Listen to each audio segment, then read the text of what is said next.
હવે આપણે દાખલો 3 જોઈએ. બસ પછી ટ્રેનનો વારો.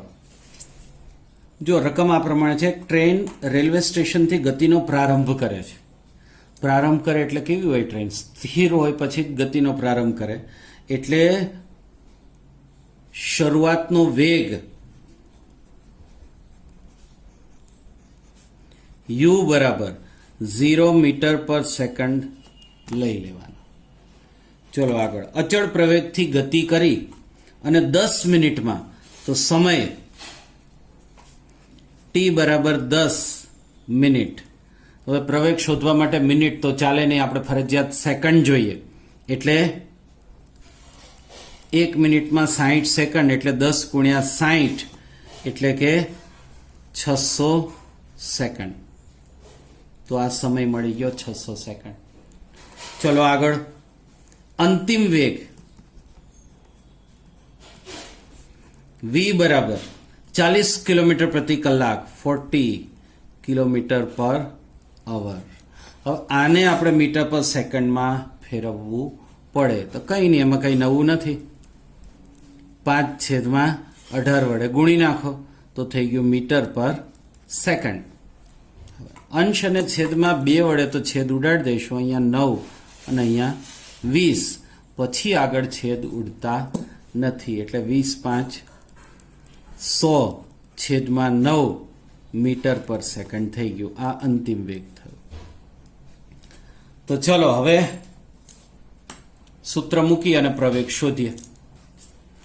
તો પ્રવેગ a બરાબર v - u અપોન t બરાબર અંતિમ વેગ v એટલે 100/9 માઇનસ શરૂઆતનો વેગ u એટલે 0 અને છેદમાં સમય t 600 બરાબર -0 કરો એનો તો કોઈ મતલબ જ નથી એટલે વધશે 100/9 અને એના છેદમાં 600. હવે 9 છે એ ભાગાકારમાં આવશે એટલે 100/9 × 600. જો ઉપર નીચે 2 0 કેન્સલ થશે અને વધશે 1/6/9 54. આટલો પ્રવેગ થયો. હવે આ તો પોઈન્ટમાં મેળવવો હોય થોડોક લાંબો ભાગાકાર કરવો પડે એવો આવ્યો, પણ કંઈ વાંધો નહીં, જે છે એ છે. તો પ્રવેગ એ બરાબર 1/54 મીટર પર સેકન્ડ સ્ક્વેર. આ આપણો જવાબ થઈ ગયો. જો આને પોઈન્ટમાં ફેરવવાનો થાય તોય ફેરવી શકાય. તો એનું મૂલ્ય મેં રફમાં કરી રાખ્યું છે એટલા પૂરતું, અથવા તો કેલ્ક્યુલેટરથી મારે તો થઈ જાય, પણ એક્ઝામમાં તમે આટલો જવાબ લખો તો પૂરતો છે, પોઈન્ટમાં ફેરવવાની જરૂર નથી. 0.0185 મીટર પર સેકન્ડ સ્ક્વેર આવે. હવે આને સાયન્ટિફિક મેથડ પ્રમાણે લખો ને તો 2 સ્ટેપ જમણી તરફ પોઈન્ટ લાવવો પડે એટલે 1.85 × 10⁻² થાય, કારણ કે પોઈન્ટને 2 સ્ટેપ જમણી તરફ ખેંચ્યું તો આટલું મીટર પર સેકન્ડ સ્ક્વેર. આ છે ને હજી તમારે ડિટેલમાં નથી ચાલ્યું, આગળ હું ચલાવીશ પછી આનો ઉપયોગ આપણે કરીશું. બાકી આ બંનેમાંથી ગમે તે જવાબ લખી શકાય. એક કામ તમને સોંપું છું. આ પ્રકારનું જે સ્વાધ્યાય છે એમાં પ્રશ્ન 1 થી 3 દાખલા છે એ તમે ગણી શકશો, કારણ કે બધી રીત આપણે આવી ગઈ. તો જાતે ટ્રાય કરો 1 થી 3 દાખલા, જુઓ કેટલા આવડે છે કેટલા નહીં. ન આવડે તો પછી મને જાણ કરો એટલે આપણે ગણાવીશું. ચાલો હવે આગળનો મુદ્દો લઈએ અને એ છે ગતિનું આલેખીય નિરૂપણ. ગતિનું આલેખીય નિરૂપણ એટલે કે પદાર્થ જે ગતિ કરતો હોય એને આલેખ દ્વારા દર્શાવવો. કઈ રીતે દર્શાવી શકાય, એનું અર્થઘટન શું થાય, વગેરે વગેરે વગેરે. બરાબર. હવે પહેલી વસ્તુ કે કોઈ પણ પ્રકારની ગતિ હોય એ હંમેશા સમય ઉપર આધારિત હોય, કારણ કે સમયની સાથે જ પદાર્થ ગતિ કરે છે, નથી કરતો, વધે ઘટે, જે કંઈ હોય એ બધાનો સમાવેશ થતો હોય છે. એટલે જે સ્વતંત્ર ચલ રાશિ છે એ આગળ આવશે તમારે, એ એક્સ અક્ષમાં લેવાની હોય, એટલે સમય હંમેશા એક્સ અક્ષ ઉપર લેવાનો થાય. એટલે અહીંયા હું રફ એક આકૃતિ દોરું તો આ વાય અક્ષ અને આ થયો એક્સ અક્ષ. તો આપણે એક્સ અક્ષ સ્વતંત્ર ચલ રાશિ હોય એના ઉપર હંમેશા સમય લેવાનો. એ સમય મિનિટમાં લો, કલાકમાં લો, સેકન્ડમાં લો, એ જરૂર પ્રમાણે લઈ શકાય, પણ એક્સ અક્ષ ઉપર હંમેશા સમય લેવાનો. બીજું વાય અક્ષ, તો વાય અક્ષ ઉપર પરતંત્ર ચલ રાશિ લેવાની, એટલે કે પદાર્થે કાપેલું અંતર, પદાર્થનો વેગ, આ બધું વાય અક્ષ ઉપર હંમેશા લેવાનું. પણ એક્સ અક્ષ ઉપર બને ત્યાં સુધી સમય હોય તો એ લેવાનું. હવે એક ટેક્સ્ટ બુકમાં તમને જે એક કાલ્પનિક આકૃતિ એટલે કે ગ્રાફ દોરી બતાવ્યો છે એ આપણે અહીંયા દોરીએ અને એનું પછી આપણે અર્થઘટન કરીએ કે આ શું સમજાવવા માગે છે. હવે જુઓ, આ જે ગ્રાફ છે એમાં માની લો કે 40 સેકન્ડ સમય છે, ત્યારે પદાર્થે 30 કિલોમીટર અંતર કાપ્યું છે. તો જો 40 જે સમય છે એ મિનિટમાં છે, તો 40 મિનિટ સમય અને પદાર્થે કાપેલું અંતર માની લો કે 30 કિલોમીટર.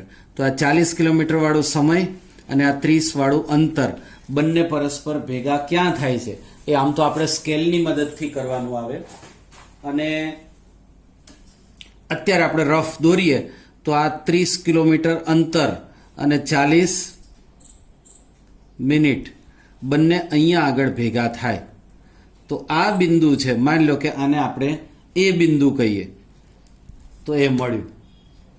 હવે આગળ કોઈ બીજી પરિસ્થિતિ કે જેમાં અંદાજિત છે, હા ભાઈ આ 40 કિલોમીટર અંતર કાપે છે અને એના માટે જે સમય લાગે છે એ ટેક્સ્ટ બુકમાં દોર્યો છે એના કરતાં હું અલગ લઈ લઉં છું. ધારો કે આ 40 કિલોમીટર અને 50 મિનિટનો સમય લાગે છે, તો 40 ને 60ની વચ્ચે આ લગભગ 50 અને આ 40 કિલોમીટર અંતર બંને અહીંયા આગળ ભેગા થાય છે. તો આ બી બિંદુ થઈ ગયું.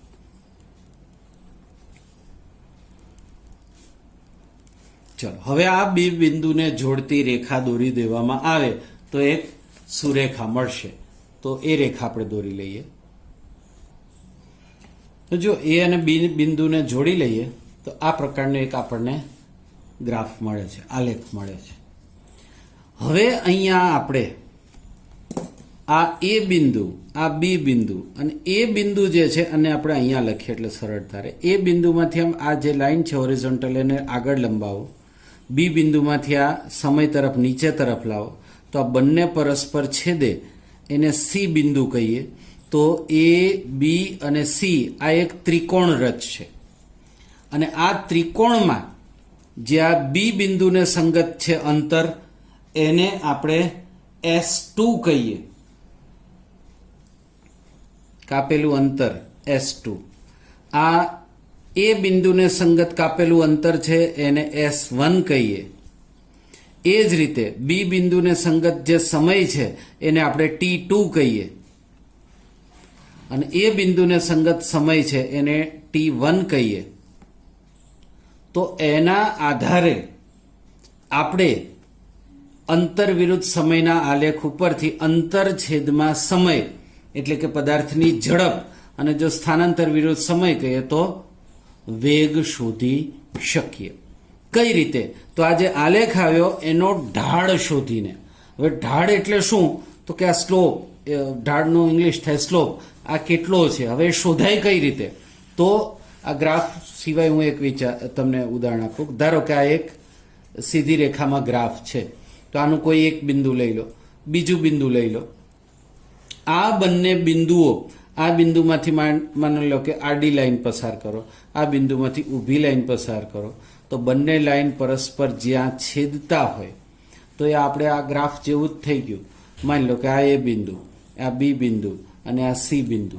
તો આ જે ત્રિકોણ બને એના મદદથી આ આલેખનો ઢાળ શોધી શકાય. કઈ રીતે?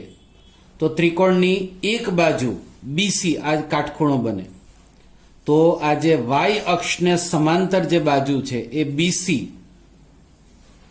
એના છેદમાં એક્સ અક્ષને સમાંતર એસી, આનું મૂલ્ય શોધવામાં આવે એટલે આને કહેવાય ઢાળ. આ લેખમાં પણ એ જ થશે. વાય અક્ષ જે અંતર છે એને અનુરૂપ શું થાય? તો કે બી થી સી નું અંતર, એના છેદમાં એક્સ અક્ષ જે સમયને અનુરૂપ છે અંતર કેટલું થયું? એ થી સી જેટલું. તો ઢાળ બરાબર બીસી છેદમાં એસી. હવે એ કઈ રીતે શોધાય? આ ગ્રાફમાં જ આપણે વાત કરીએ તો ઢાળ બરાબર બીસી છેદમાં એસી. તો એ કઈ રીતે લાવવાનું? તો બી થી સી નું અંતર કેટલું ગણાય? તો જો બી ને સંગત છે S2, સી ને સંગત છે S1, તો બે વચ્ચેનું અંતર બીસી બરાબર કેટલું? તો કે S2 અને S1 ના તફાવત જેટલું, એટલે S2 માઇનસ S1 છેદમાં એ થી સી જેટલું અંતર. એ કેટલું? તો કે આ સમયના તફાવત જેટલું. આ જે સમય છે T2 અને આ સમય છે T1, એટલે છેદમાં આવશે T2 માઇનસ T1. તો આ થઈ ગયો ઢાળ. અને આ ઢાળ આપણને શું દર્શાવશે? તો આ બીસી એટલે કાપેલું અંતર થયું, અને આ એસી એટલે લાગતો સમય, અંતર છેદમાં સમય, એટલે આપણને મળશે ઝડપ બરાબર અંતર છેદમાં સમય. આ સૂત્રના ઉપયોગથી ઢાળ એટલે પદાર્થનો ઝડપ મળ્યો. ઝડપ માટે સંકેત જો v ગણો તો v બરાબર કાપેલું અંતર એટલે S2 માઇનસ S1 અને છેદમાં સમય એટલે T2 માઇનસ T1. તો આ આલેખના ઢાળ ઉપરથી આપણને ઝડપનું મૂલ્ય મળી શકે. આગળ આપણે અંતર વિરુદ્ધ સમયનો જે આલેખ જોયો, એવા અલગ અલગ પ્રકારના આલેખ કયા કયા મળી શકે અને એનું અર્થઘટન શું થાય એ આપણે સમજીએ. અને અત્યારે આપણે ખૂબ ઝડપથી જોવાનું છે, કારણ કે આમાં સમય બગાડવાનો અર્થ નથી. એટલે હાથેથી જ હું ફટાફટ આકૃતિ દોરવા માંડું છું. તો આ અંતર છેદમાં સમય. જો આ આલેખ એક સીધી રેખા મળે તો આનો અર્થ શું થાય? સમયના સરખા ગાળામાં પદાર્થ સરખું અંતર કાપે છે, એટલે કે પદાર્થની ઝડપ સમાન, એટલે કે અચળ ઝડપથી પદાર્થ ગતિ કરે છે. સરખા સમયમાં સરખું અંતર કાપે જાય તો આ પદાર્થની ઝડપ સમાન છે, એવું આપણે કહી શકીએ. અને જો સ્થાનાંતર વિરુદ્ધ સમયનો આલેખ જો આપણે ગણીએ, અંતરના બદલે સ્થાનાંતર ગણીએ, તો પદાર્થની ઝડપના બદલે આપણે લઈએ વેગ. પદાર્થનો વેગ સમાન છે, જેને આપણે અચળ વેગ પણ કહી શકીએ. બીજું, અંતર વિરુદ્ધ સમયનો આલેખ આ પ્રકારનો આવે. અહીંયા અંતર, આ છે સમય, અને આ પ્રકારે આલેખ આગળ વધે. એનો મતલબ સમયના સરખા ગાળામાં પદાર્થ અંતર જે કાપે છે સરખું નથી કાપતો, પણ આગળ જતા તો સમયના ગાળામાં જે અંતર કાપે છે એક ધાર્યું સતત વધ્યા કરે છે. પરવલય જેવો આકાર મળે છે. તો આ અર્ધ પરવલય કહેવાય. આખો પરવલય તો આમ બે બાજુ હોય. તો આનો અર્થ શું? તો આનો અર્થ એ થાય કે પદાર્થના ઝડપના બદલે અહીંયા અંતરના બદલે સ્થાનાંતર લીધું હોય તો વેગ પણ લઈ શકાય. તો પદાર્થના ઝડપમાં વધારો થાય છે. એટલે કે જો આપણે પદાર્થના વેગમાં વધારો થતો હોય એમ આપણે ગણીએ તો પ્રવેગી ગતિ કરે છે એમ કહેવાય. આગળ ધારો કે આ પ્રકારનો આલેખ આવે, ટેક્સ્ટબુકમાં નથી પણ હું તમને ખાલી સમજાવવા પૂરતું કે ભાઈ આ અંતર અને આ છે સમય. તો આ પ્રકારનો એક સીધી રેખા. તો આનો અર્થ શું? તો જો પદાર્થે જે અંતર કાપ્યું છે ત્યાંથી શરૂ કરીને સમય વધવા સાથે અંતરમાં કોઈ ફેરફાર થતો નથી, એક સરખું અંતર કાપેલું રહે છે. આનો અર્થ એ ન થાય કે પદાર્થ અચળ ઝડપથી ગતિ કરે છે. આનો અર્થ એ થાય કે પદાર્થ સ્થિર છે. શું કામ?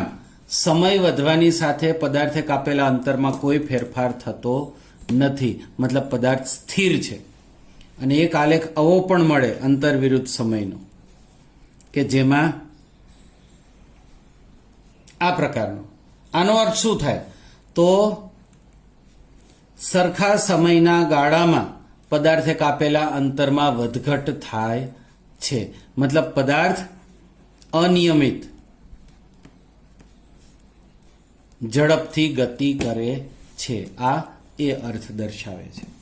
તો આ અંતર વિરુદ્ધ સમયના વિવિધ પ્રકારના આલેખ જે શક્ય છે એ અને એ દરેકનું અર્થઘટન મેં તમને અહીંયા સમજાવ્યું. બધું ટેક્સ્ટ બુકમાં આપ્યું નથી, પણ આપણા માટે સમજવું જરૂરી છે.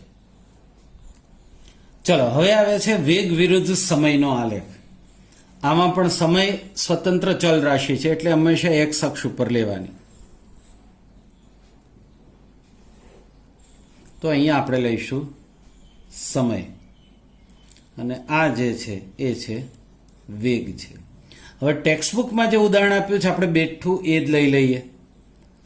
તો એમાં જુઓ, વેગ જે છે એ કિલોમીટર પ્રતિ કલાકમાં લીધો છે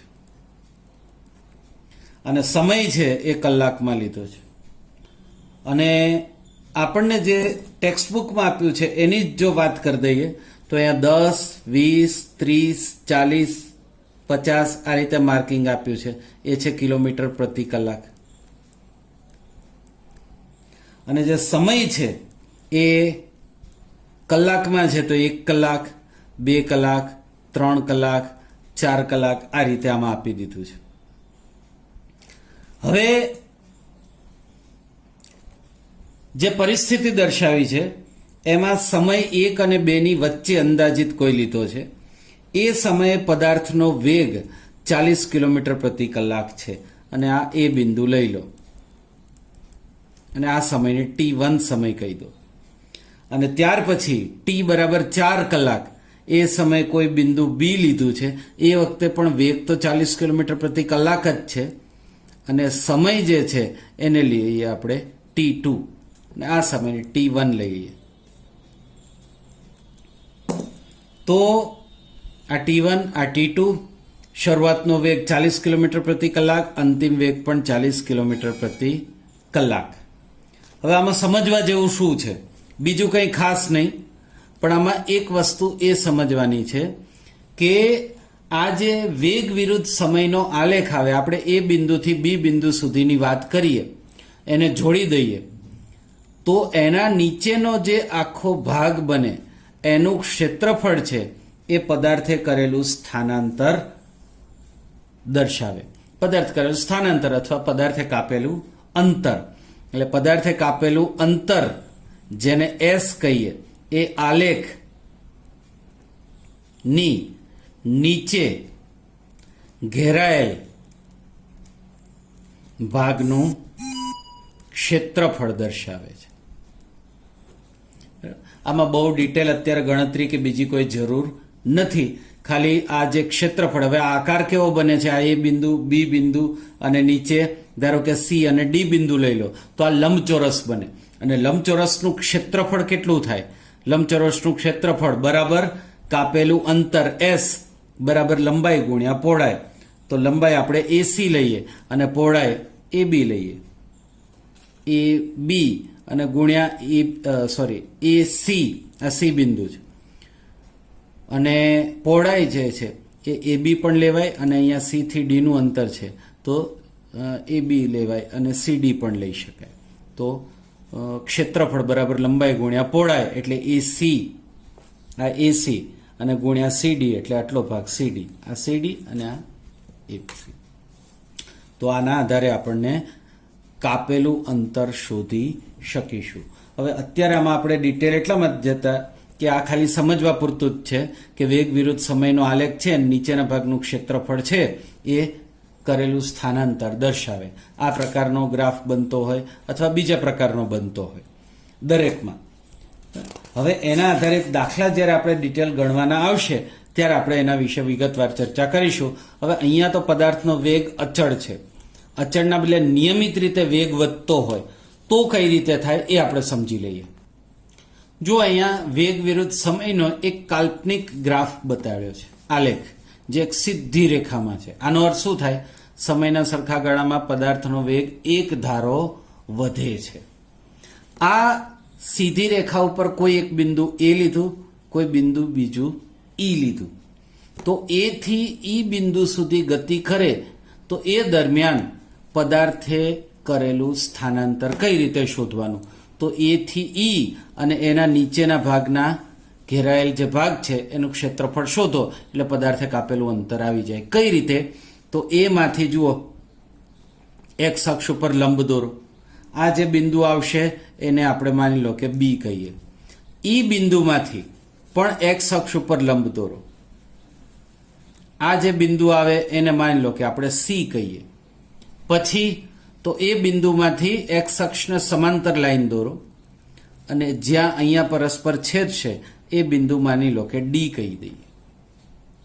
તો આના આધારે આપણે એમ કહી શકાય કે અચળ વેગથી ગતિ કરતો, અચળ વેગ તો નહીં પણ અચળ પ્રવેગ, કારણ કે સમયના સરખા ગાળામાં વેગ વધે છે, તો એણે કરેલું સ્થાનાંતર એસ બરાબર એ થી સી બિંદુ સુધી એ ગતિ કરે છે એ દરમિયાન જે વેગમાં વધઘટ થયો હોય તો એના નીચેના ભાગનું ક્ષેત્રફળ. તો આ નીચેના ભાગનું ક્ષેત્રફળ કયું થાય? તો એ બી સી ડી ઈ વાળો આખો ભાગ એનું ક્ષેત્રફળ. તો એ બી સી ડી ઈ ભાગનું ક્ષેત્રફળ. હવે આ ડાયરેક્ટ આખું ક્ષેત્રફળ મળે એવું આપણી પાસે કોઈ સૂત્ર નથી, તો એના બે ભાગ પાડી દો. એક તો આ નીચેનો ભાગ, તો નીચેનો ભાગ થશે લંબચોરસ, તો એ કહીશું લંબચોરસ કયું? એબીસીડી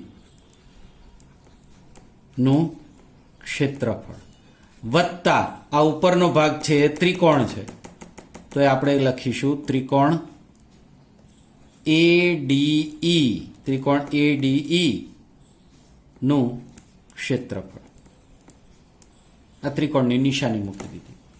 તો આ લંબચોરસનું ક્ષેત્રફળ, ત્રિકોણનું ક્ષેત્રફળ બેયનો સરવાળો કરો તો એ બિંદુથી ઈ બિંદુ સુધી પહોંચશે એ દરમિયાન પદાર્થે કરેલું સ્થાનાંતર આપણને મળી શકશે. આ એક વાત છે. અને હવે બીજા બે પ્રકારના ગ્રાફ સમજાવવાના, સમયના અભાવમાં હું તમને ડાયરેક્ટ અહીંયા બતાડી દઉં છું. જો આ વેગ વિરુદ્ધ સમયનો આલેખ આ પ્રકારે નીચે આવે છે, એનો અર્થ શું? તો પદાર્થના વેગમાં સતત ઘટાડો થાય છે, અને પદાર્થના વેગમાં ઘટાડો થતો હોય તો આ પ્રકારની ગતિને પ્રતિપ્રવેગી ગતિ કહેવાય. અને પદાર્થના વેગમાં આ રીતે વધારો થતો હોય તો એને પ્રવેગી ગતિ કહેવાય. અને આ અનિયમિત પ્રકારની ગતિ કરે છે એમ કહેવાય.